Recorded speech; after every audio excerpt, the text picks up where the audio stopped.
Go. Go. Thank you, Reynard, for the Akasupa. What a truly horizon expanding 3D debut.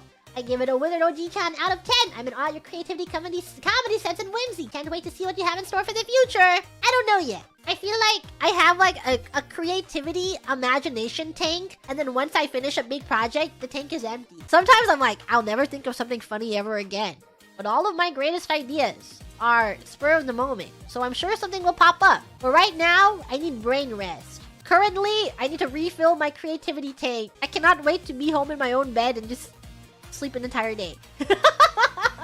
I'm really looking forward to it. And then once I get enough rest, I can build up that creativity engine again. I think that is something very, very important to do. I know that there's this kind of grind set where you constantly have to be putting things out and you feel the need to do so. I think it's a thing in content creation spaces, especially. The internet has short-term memory. Their attention spans are very small. When it comes to like a lot of stuff, not even events and things, even random drama happening on a TL, everyone's attention spans are really small. I think it's because of like overexposure and the overabundance of news. You very literally have the entire world at your fingertips that you're constantly consuming, and there's so much consumption going on. I think in general, a lot of content creators like, I need to keep doing things to stay relevant in this sphere. But I think doing that kind of grind is kind of debilitating. Like, some people thrive on it. Not going to lie. There are some people that are really good at that. I don't think I'm one of those people. I'm really scared of burnout, which I don't want. I want to be able to keep doing this for as long as I can. I don't want to be creatively burned out. I want to still have my passion to keep doing things. I hope you guys understand when I have some slow periods of doing nothing, but I'm just really recharging my brain so that I can have my next big idea. But just know that I am doing my best to keep my mental landscape healthy, so I don't enter this phase of like, oh, I'm doing this because it feels like an obligation kind of thing. No, I want to do it because I love it. I love the art of putting on a funny show. The craft of it all. Always take care of your mental. I think about this a lot for the past year of being with you guys. I think the first half of the year was the hardest for me mentally because it was a lot of transitioning into the role of like being perceived by so many people at all times that it was really taxing on me mentally. I don't know if I've talked about this, but my mental was at my lowest the first couple months. But slowly and steadily, I've gained more confidence. I've felt more relaxed and more chill. Sometimes you're like, oh, how are you feeling? And I'm like, I don't know. I'm doing okay, which is great. There's like a point in time where you're not doing okay, and it sucks. But just doing okay, and you're doing okay for a long period of time, that's healthy. And that's where I'm at.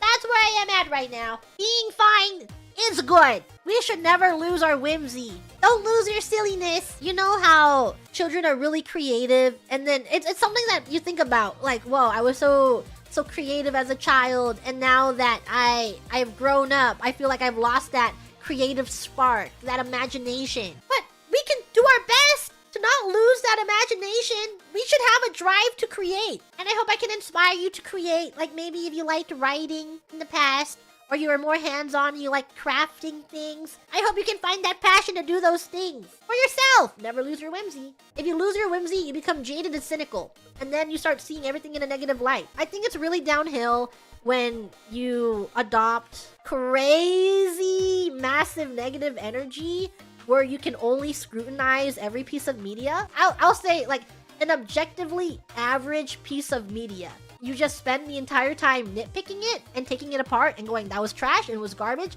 Living life like that is kind of sad. It's a feedback loop of negativity. It can be fun. Sometimes it's fun shitting on a piece of like, on a movie. If the movie is bad, it's fun to do that. But if everything you do is just negative, then that just builds on.